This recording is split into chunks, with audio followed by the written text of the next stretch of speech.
అందరికీ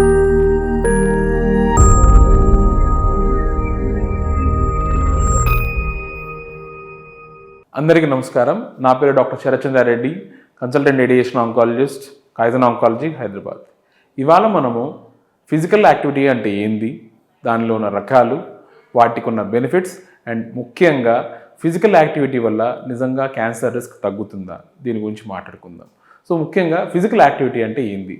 సో దీంట్లో రెండు రకాలు ఉంటాయన్నమాట. అంటే aerobic exercises and anaerobic exercises. Aerobic exercise అంటే ఏంటి అంటే వాకింగ్ కానీ, జాగింగ్ కానీ, రన్నింగ్ కానీ, ఇవి జనరల్గా ఏరోబిక్ ఎక్సర్సైజ్ అంటాం. ఎనరోబిక్ ఎక్సర్సైజ్ అంటే ఏంటి అంటే ఈ వెయిట్ ట్రైనింగ్, స్ట్రెంగ్త్ ట్రైనింగ్ అంటనమాట. సో ఇవాళ స్ట్రెంగ్త్ ట్రైనింగ్ గురించి మనం ఎక్కువగా మాట్లాడదాం. సో స్ట్రెంగ్త్ ట్రైనింగ్ అంటే అర్థం ఏంటి అంటే, సో అందరం చెప్తుంటారు కదా, జిమ్కి వెళ్ళి జిమ్లో బరువులు ఎత్తారు అది అని. So that is called strength training, అంటే రెసిస్టెన్స్ ట్రైనింగ్ అనమాట. సో దీనివల్ల బెనిఫిట్స్ ఏంటి? సో మనము ముఖ్యంగా ఎందుకు చేయాలి అంటే స్ట్రెంగ్త్ ట్రైనింగ్ బరువులు ఎత్తడం అనేది ఎందుకు చేయాలి అంటే 50 to 60 years తర్వాత మన బాడీలో రెండు రకాల ఇబ్బందులు స్టార్ట్ అవుతాయి.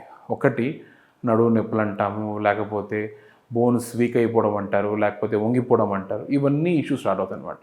అలా కాకుండా కొంచెం నరాలు వీక్నెస్ రావడము, లేకపోతే వరస్ట్ కేస్ సినారియో ఏంటంటే క్యాన్సర్ రావడం. సో ఇలాంటి ఇబ్బందులు అనేది 50 to 60 years తర్వాత స్టార్ట్ అవుతాయి. సో వీటిని మనం తగ్గించడం ఎలా? సో దీనికి బెస్ట్ సొల్యూషన్ ఏంటి అంటే resistance training or strength training. ఎందుకు అంటే మనం ఎప్పుడైతే బరువులు ఎత్తడం మొదలెడతామో, so we're actually lifting the weight against gravity అనమాట. సో బరువులు ఎత్తడం వల్ల ఏమవుతుందంటే అక్కడున్న కండరాలు స్టిమ్యులేట్ అవుతాయి, బోన్స్ గట్టిగా అవుతాయి, అండ్ బోన్స్కి మజిల్స్కి మధ్యలో ఉన్న లిగమెంట్స్ కానీ, లేకపోతే టెండాన్స్ కానీ స్ట్రాంగ్ అవుతాయి. సో అందరికీ తెలిసిన విషయం ఏంటి అంటే బోన్స్ వీక్ అవ్వడం వల్ల ఆస్టియోపోరోసిస్ వస్తుంది, ఆర్ టెండాన్స్ లిగమెంట్స్ వీక్ అవడం వల్ల వంగిపోవడం కానీ, లేకపోతే క్యాజువల్గా నడలేకపోవడం కానీ ఓల్డ్ ఏజ్లో వస్తాయి. సో ఎప్పుడైతే ఈ స్ట్రెంగ్త్ ట్రైనింగ్ వల్ల, రెసిస్టెన్స్ ట్రైనింగ్ వల్ల వీటిని బలపరుస్తామో ఫ్యూచర్లో ఈ ప్రాబ్లమ్స్ రాకుండా మనం తగ్గించవచ్చు. And last and the most important thing, దీనివల్ల క్యాన్సర్ రిస్క్ తగ్గుతుందా? Definitely yes.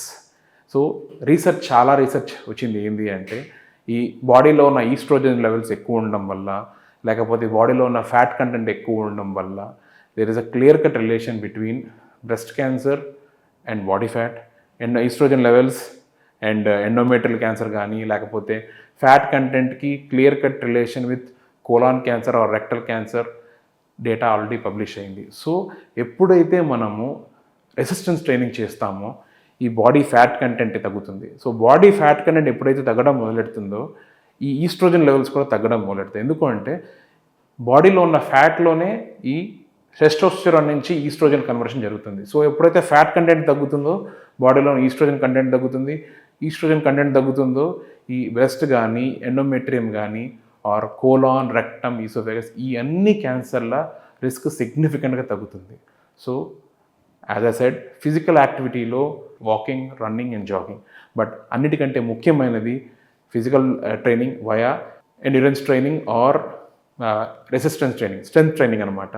సో దీనివల్ల బెనిఫిట్స్, బోన్ మాస్ ఇంప్రూవ్ అవుతుంది, మజిల్ మాస్ పెరుగుతుంది, టెండాన్స్ అండ్ లిగమెంట్స్ స్ట్రాంగ్ అవుతాయి, ఫ్యూచర్లో ప్రాబ్లమ్స్ రాకుండా హెల్ప్ అవుతుంది.